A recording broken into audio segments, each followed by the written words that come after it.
explained, we have selected two modules, that is industrial training and industrial visits in our research. And you can see in industrial training our target group is intake 27 and intake 28. And for industrial visits it is intake 29 and 30. And for industrial visits only one student category, that is officer cadet. And industrial visits module, there are three student categories like officers, officer cadets and day scholars.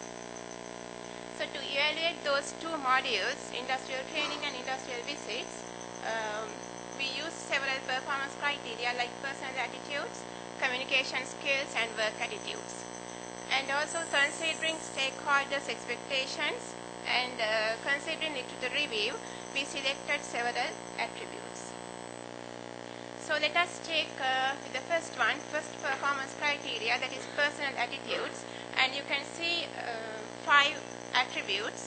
They are self-confidence, curiosity, punctuality, motivation and time management. And again we used a Likert scale with 5-step Likert scale, giving 1 for the lowest and 5 for the highest. And then the normal value becomes 3 here. And also you can see in this quasi-experimental design, that's pre-test and post-test, that is before industrial training and after industrial training, you can see 2 bars. And again you can see in the self-confidence, the first student attribute, how the self-confidence to the work increased after industrial training. Although that before industrial training it was lower than the normal value, after industrial training it was increased highly. And then communication skill, another important performance criteria for all engineers. And we have selected 7 student attributes: oral communication, written communication, presentation skills and discussion skills.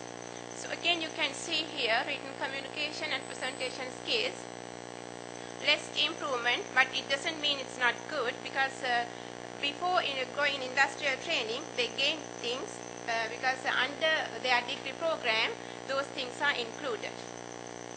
However, when you consider these discussion skills, after industrial training, it was improved. I think this is a two-way approach, because before it's two-way approach in the sense that they should pass the message to the lower level as well as to the higher level.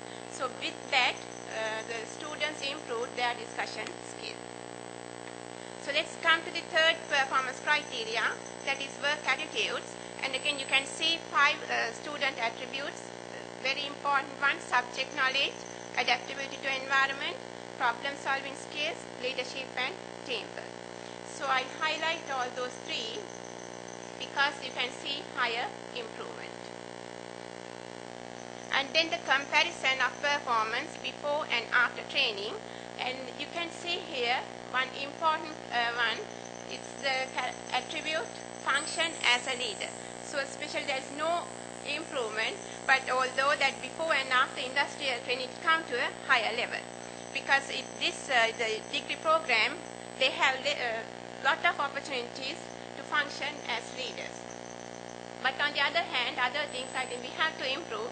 But anyway, after industrial training, those things come to the higher level.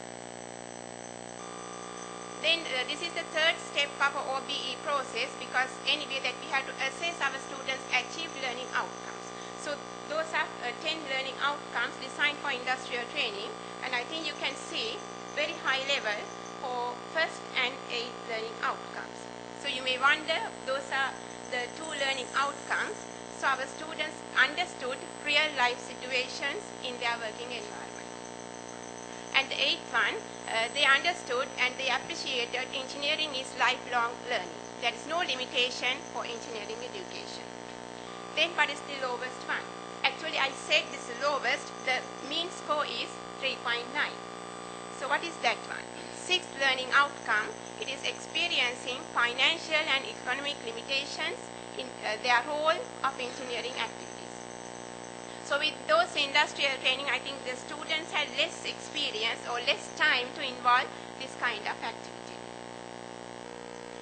Then not only the performance criteria, we want to test what are the benefits that the students achieved from industrial training. So here you can see the list, and this one actually we asked students to rate, and the lowest rating, and this is the highest rating. So you can see the highest rating goes to improve skills, knowledge and attitudes. So that is the one important industrial expectation from the students. So really our students, civil engineering students, achieved this target. Then I want to highlight this one. You can see from this slide what is our students' experience through problem-based learning in our industrial training.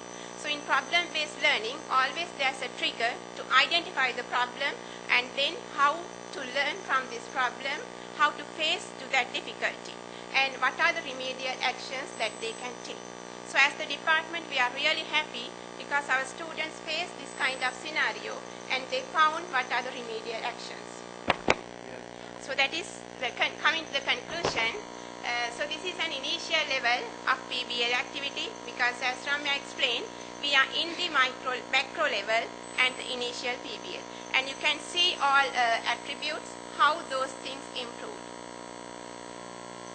And then more PBL activities are needed because if you want to jump from macro level to mega level, we need more PBL activities. And in OBE process, we completed ILO and we completed alignment with PBL activities, that is our TLA, teaching learning activity, and then we assessed whether the students achieved all ILOs. Now we are here. That is the fourth stage, that is CQI. By introducing more PBL activities, we can go for that one.